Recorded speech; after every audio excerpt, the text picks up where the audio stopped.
Bonjour à toutes et à tous et bienvenue dans le JT de la Revue Fiduciaire. Au programme de ce mardi 3 novembre, exonération d'impôts en ZRR, refus verbal du bailleur de renouveler un bail commercial et prolongation des emplois francs.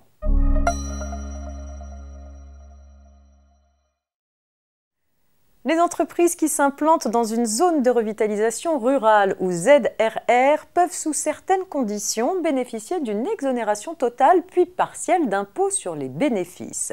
Cet allègement d'imposition est réservé aux créations d'entreprises et aux reprises d'activités existantes. La loi prévoit que pour les exercices clos depuis le 30 décembre 2017, cette disposition s'applique également aux reprises d'entreprises dans le cadre familial, à condition que cette reprise intervienne dans le cadre d'une première transmission familiale.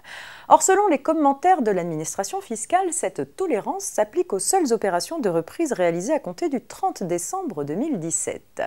Ce n'est pas l'avis du Conseil d'État qui estime que cette restriction n'est pas conforme à la loi et contraint le fisc à modifier sa position.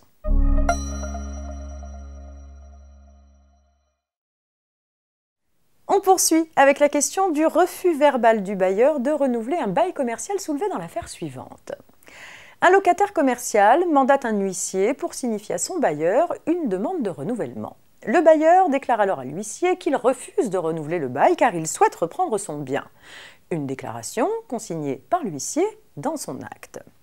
Fort de ce refus, le locataire rend les clés au bailleur puis l'assigne en paiement d'une indemnité d'éviction. Le bailleur étant décédé, ses héritiers poursuivent l'instance refusant de payer l'indemnité d'éviction. Ils prétendent que le refus de renouvellement exprimé oralement n'a pas pu être efficace. En effet, la loi prévoit précisément que le bailleur doit faire connaître au locataire son refus de renouveler le bail par acte d'huissier. En l'absence d'un tel acte, le bail s'est trouvé renouvelé, privant le locataire du droit à une indemnité d'éviction. La Cour de cassation approuve cette argumentation. Cela vaut même si la déclaration du bailleur a été consignée dans son acte par l'huissier de justice, lui signifiant la demande de renouvellement du bail du locataire.